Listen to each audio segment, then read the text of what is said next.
Thank you very much, Chris. All right, so what I'm going to talk about today is really the importance of the evolution of the volatiles in the permanently shadowed regions. This has been some really exciting results that have come out over the last decade or so, focusing our attention when we go back to the moon to indeed go to the southern pole or the northern pole. Now, it really starts, of course, with the Apollo program. So 69 through 72, we had 12 humans walking on the surface of the moon. And what were they doing? Well, they were putting out retroreflectors so we could see the distance from the Earth to the moon. We fire lasers at these retroreflectors, measuring the speed of light of the return signal, and getting a distance from that, and we do that every year. Well, we do that every year because we're finding out the moon is moving away from the Earth. In addition to some of the experiments they put down on the surface, they also brought back samples.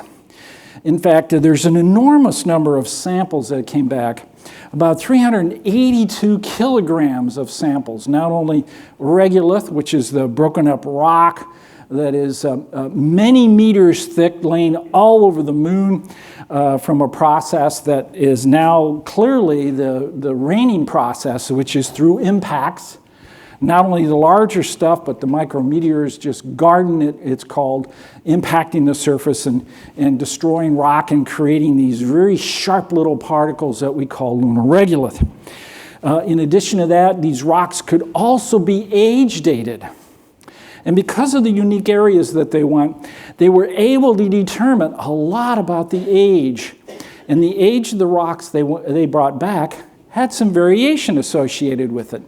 And so you have to put that in the context of how the moon evolves. In addition to that, the rocky material could tell us all about how close to Earth is it. And the isotopes that they could measure inside the rock told them that it was Earth-like. Now, bringing all that material together enables them to come up with theories on the origin of the moon. And in this case, what connects the best and what has been the prevailing theory for at least several decades now is the giant impact hypothesis. And here's how it goes. 4.6 billion years ago, in and around the neighborhood we're at today, away from the sun, material was gathered and created several bodies, one of which is the proto-Earth. It turns out another one is another object, about a Mars-sized object, that the planetary scientists called Theia. Now, because of the gravitational pulls, tugs and pulls that happen by bodies that accrete a material, begins the process of pulling Theia in.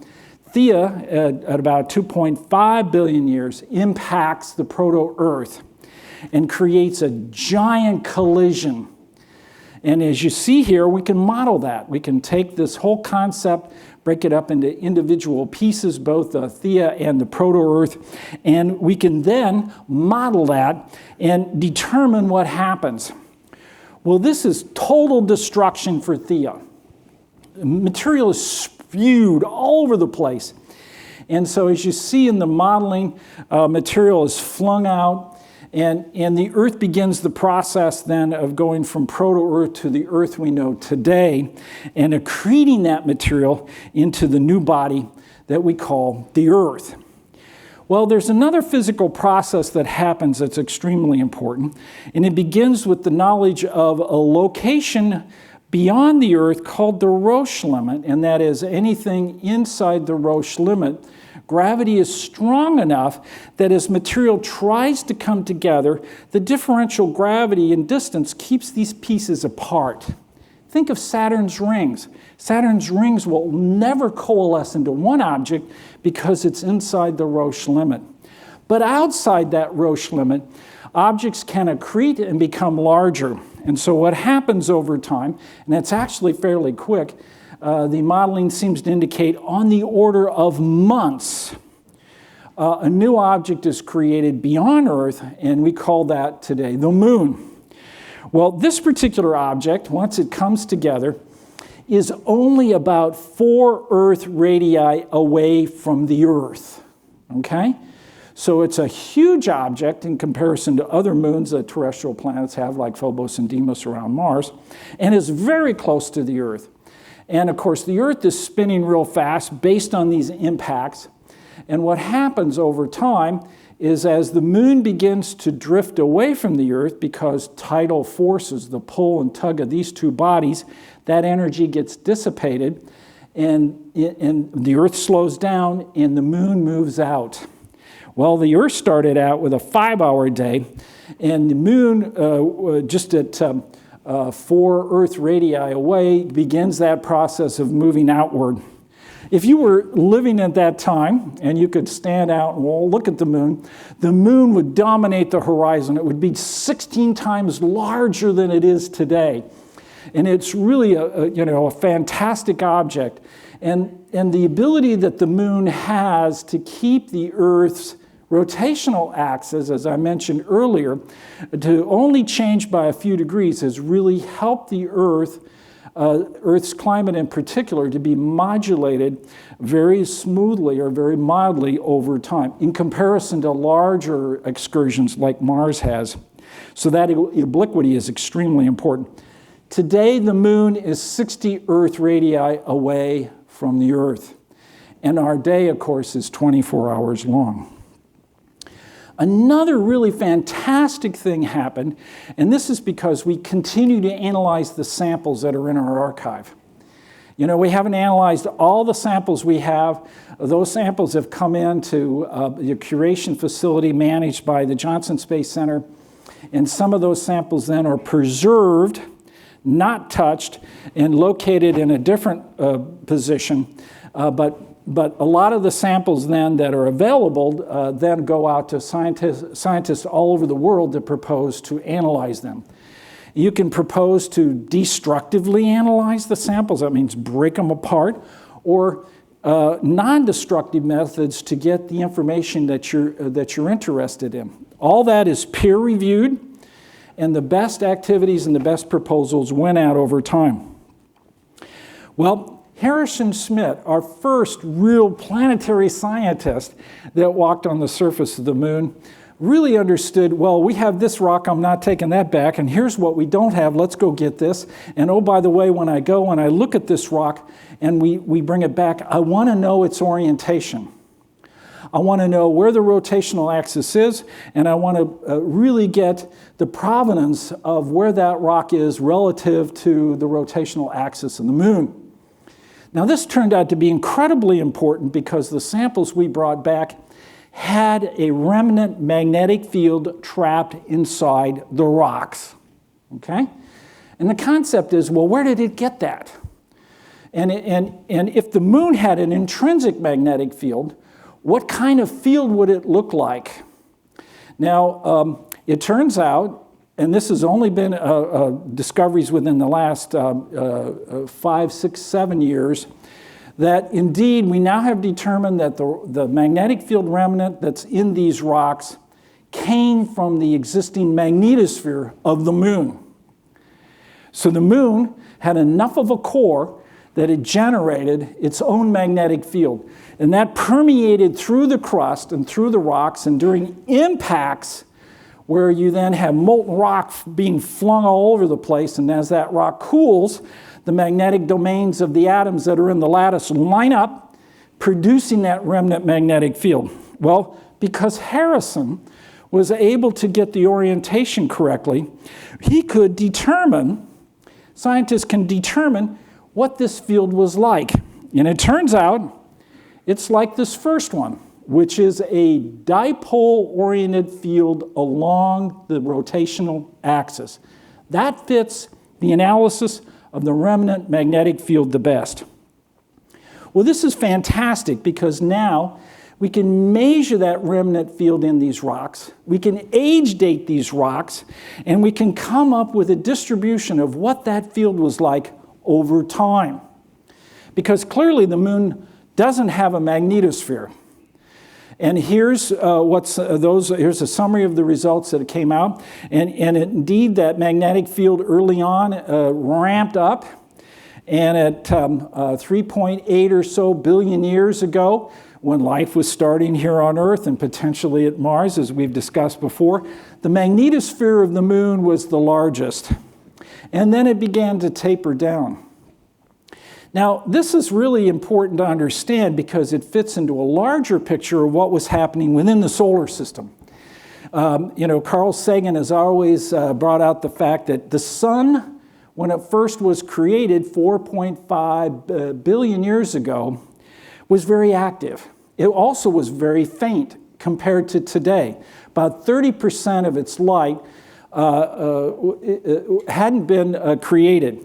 And so, indeed, now we have the faint young sun problem with a very active sun, with the moon generating a magnetosphere, and we can model that magnetosphere, and we can really take a look at what it looks like.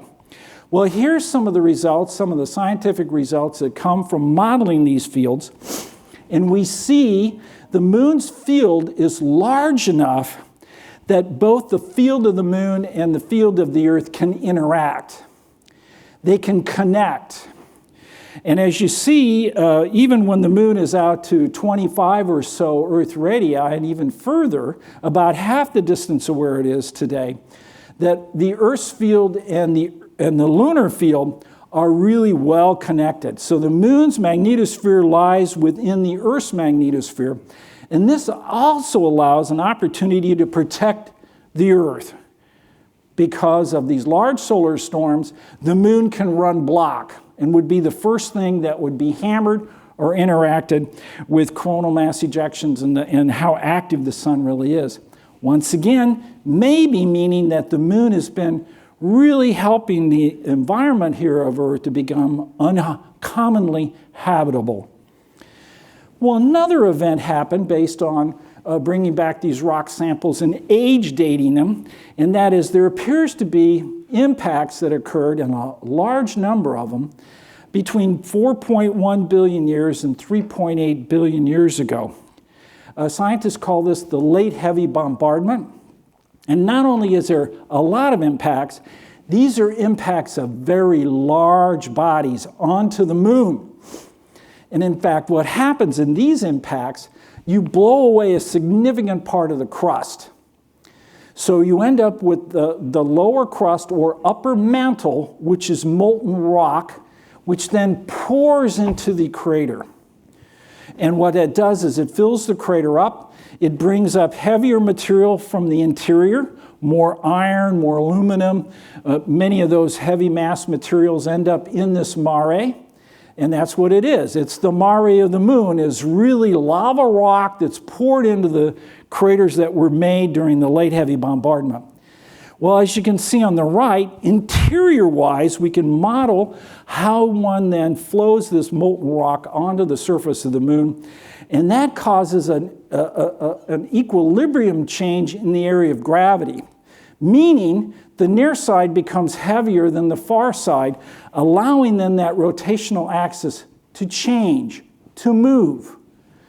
And in fact, during this period of time, it moved perhaps by 8 or so degrees. What's fascinating about this is this picture really fits well with what we know about the volatiles in the polar regions of the moon. So here is an example of a water signature observed by orbiting spacecraft. We can see that water signature has this shape from the old pole back to the new or present pole. It's an oblong shape, and it matches both the north and the southern hemisphere. This fits really well with that analysis. To really tease out what else might be in these permanently shadowed craters, LRO was launched, Lunar Reconnaissance Orbiter, in 2009, and with it was another mission called LCROSS, and LCROSS was designed to go and hit a permanently shadowed region, and the ejected material that would come up would be then examined, would be then looked at, both spectrally, also imaging it, and many different science analysis occurred. And of course, they were looking for water, but they found far more than just the water.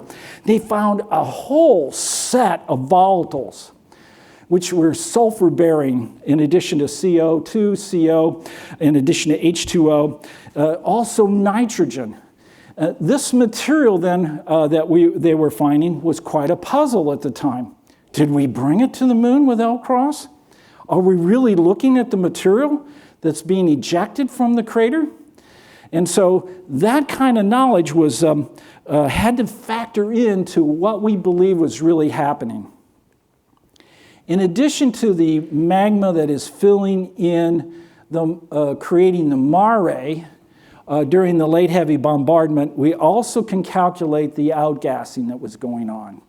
And it turns out it was significant.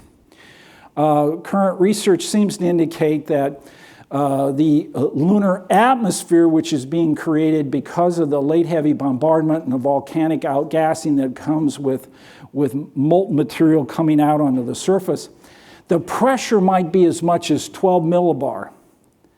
12 millibar is twice the surface pressure of Mars, all right? So this turned out to be an extensive atmosphere. Now, of course, what happens is the sun's ultraviolet light ionizes that upper atmosphere, creates an ionosphere, and then what happens is that ionospheric material is trapped by the magnetic field, which is the roadmap out away from the moon to somewhere, and that somewhere is to the Earth. And the same happens at Earth with the higher ultraviolet light coming from the sun because of the solar activity that's going on. Streams of particles that were being ionized coming out of the Earth's ionosphere were moving to the moon. And where does it go? It goes into the polar regions. So in other words, during the time when the moon had the maximum magnetic field, during the time of the late heavy bombardment, during the time of generating gases, an artificial atmosphere, if you will, a temporary one at that, because it may have lasted for maybe 100 million years, the magnetic field was actually protecting it. And so consequently, the exchange of information between the Earth and the moon was going on. Now, what happened since then has been measured by the LADEE spacecraft in particular, and that is there actually is a water cycle on the moon that's going on today. So for the last 3 billion years, what's happening is micrometeors will hit the surface and shock water that's in the crust out of the surface, and then it hops around or it gets ionized and the solar wind pulls it away. Now, how it found this was with the neutral mass spectrometer on LADEE. LADEE was the Lunar Atmospheric Dust Dynamics Explorer. It was designed to measure lofted dust, but also that what we call exosphere, what kind of outgassing the moon is currently doing. Doesn't produce a fully collisional atmosphere, but we call it an exosphere, so it's very tenuous. And over time, LADEE was measuring clouds of water. All of a sudden, they'd come out of nowhere. And this was going on, as you see in that upper graph, very sporadically. And so the sun would ionize it and pull it away. Some of that water would move to other latitudes. And of course, the latitudes it's going to move to is towards the cold traps. That thermodynamics tells us that. And that turns out to be the poles over time. What really gave it away is when the Geminid meteor storm hit, and we had this huge cloud of water. And it's tenuous, of course, all around the moon, which really gave it away. We then could go back and they could look at the data and they could see these are indeed meteoric storms that occur, and they found several that they didn't even know about. So this is really an exciting time. And it causes this water cycle of water being extracted out of the lower latitudes, moving to the higher latitudes, and therefore producing more water into these permanently shadowed regions. So when we step back and we look at what are the volatiles in these permanently shadowed regions, a more complete picture is being put together. And in fact, there's a time history associated with it. The beginning, of course, has comets hitting the moon, along with asteroids, both with significant amount of water in them. Then there's also the lunar atmosphere. So you have a lot of volcanic material. Those volatiles are going to move also to the cold traps and precipitate out, so that atmosphere will collapse into cold regions, into these permanently shadowed regions. And you'll also have the early Earth atmosphere. Some sort of signature of the early Earth atmosphere might be there. This is tremendously exciting. We only have anecdotal information about what that early atmosphere might look like, and maybe we can determine what that would be even better if we actually had this kind of ground truth, not on Earth, but it's on the moon. And then, of course, you have the lunar water cycle going on. So now that we know that, that these volatiles are there, and perhaps there's a stratigraphy associated with them, and we're questioning how much of that stratigraphy is actually going to be there because micrometeors continue to hit the moon, continue to garden it, okay? It might be mixed up. We expect that. But there might be some sort of trend that we could look at. It's clear to the scientists this is the place to go. It has resources we want. It has resources we need in human exploration. And it's not just water. It's not just H2O. You can get hydrogen in many other ways, in addition to oxygen many other ways, because it'll have CO and CO2. Both of those will have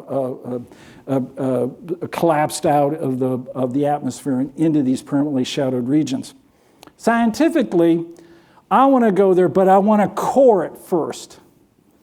I want us to go, just like we do in Greenland and Antarctica, to core these areas so that we can lay them out and get a basic history of the evolution of these volatiles over time that allows us to fill in this picture even more. And so, consequently, we need to start planning on how we're going to extract these resources. And once again, science needs to be in the lead because of all the information that we can gather from the existing material that's in these permanently shadowed areas. So thank you very much, and I'm willing to take some questions.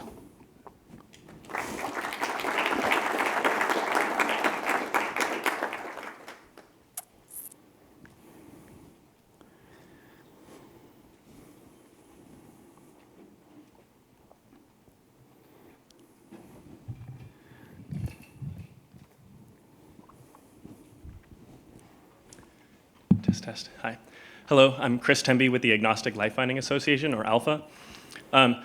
So we're seeing with CLIPS, the commercial lunar payload services, there's a interest in bringing a lot more payload to the lunar surface for less, as a way to basically prove out a bunch of different technologies, hopefully to sort of do the moon to Mars architecture, right, so that those sort of capabilities and technologies can also be applied to Mars.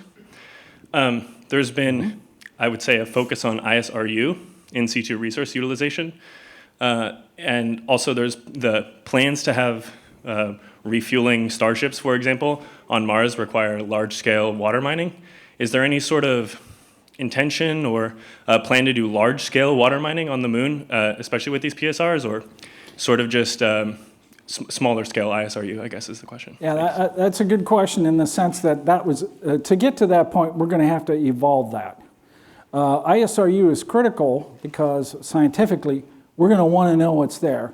We're going to want to verify the concepts that we've put together to understand this evolution, and we want to be able to then learn new things by doing that. But with that comes the resources that we bring into the laboratory. At large-scale mining then would start, well, you need the water. You break up the water, of course, and you can breathe the oxygen, or you also can you can drink the water. H2O is H2O, whether it's here or on the moon. And then you can make the rocket fuel associated with it. So what will drive that more than anything else will be the need. What kind of base do we create? What kind of capabilities do we need that extend well beyond the science that we can do, that then supports larger exploration initiatives? Maybe the base develops into a capability where astronauts are needed to go over the horizon and down on the far side to help pull together a radio facility and be able to then look back in time to what's called the dark ages, which is a 21 centimeter line that's been Doppler shifted now into the very low frequency radio regime where we can only see it from the far side of the moon. So there's many things like that where science and exploration is going to be connected. And the key to that in terms of large-scale mining will be based on needs. Thank you. You're Thanks. welcome. So Jim, how does the lunar North Pole compare to the South Pole for coal traps, and what kind of stuff we might find there? Yeah, the estimate is they're about the same. There's a billion plus ton of water in the South Pole and the North. So we could go to either one. The decision on the South Pole, I'm not sure I understand even how it came to that from a human exploration point. I'm just excited we're going to an area where we can do a tremendous amount more science, well beyond what the Apollo astronauts could do, because none of those craters are in shadow. They're all in direct sunlight in some way or another within a month period. Hi. I had a question. So you mentioned that the astronaut Harrison, he determined that the orientation of the moon rocks, that was going to be important later on. Critical. Are there any curation techniques that we couldn't take advantage of now that we're thinking of using in the future? Well, it tells us that when we go back to the moon in this manner, we need planetary scientists that can actually determine what rocks we need, their provenance, all the how to manage it and take care of it, such that we can get the most out of these samples. This is like going to a brand new place. It's, in a way, it's hard to think of it as the moon because of all the other things that we're going to find out about it. That regolith has also been holding aspects of the solar wind. The solar wind generates helium-3. Helium-3 is a potential nuclear resource, all right? We don't know the distribution of helium-3 because we haven't really prospected. But when you think about it, on the far side, which as the moon moves around the Earth, it's being hammered straight by the solar wind. On the near side, when it's a full moon, it's in the Earth's magnetosphere and protected. So potentially the amount of helium-3 might be much larger on the far side than it is on the near side. We don't know. The only way to do that is prospect it. Now, one of the reasons why scientifically I like the South Pole is that there's a huge impact area called the South Pole Aitken Basin. A basin is a very large impact. And so that basin has not been filled in significantly with magma, all right? When that impact occurred, most of the magma in the upper mantle lower crust was being shoved to the near side. And so consequently, there's mantle material laying there. Now, the Chinese have been there, and they brought back samples, and some of that's been analyzed, and there's some really exciting things about this mantle material we're bringing back. But with that, we're going to find that what hit the moon in that location must have had a differentiated core, and therefore it leaves iron and platinum group metals sprayed all over the place. So there's other resources that we might be able to get access to. On this Earth, between 50 and 200 years from now, our crust is going to be mined out of platinum group metals. And if we don't go through a recycling effort right now with all the equipment that we have and we do, and we need them because they conduct electricity, but they don't rust, we're going to have to go to the moon and get new material. That's the place to go versus running around in the asteroid belt. Thank you. You're very welcome. And I think with that, I will have to turn the podium back over to Chris Carberry. Thank you very much.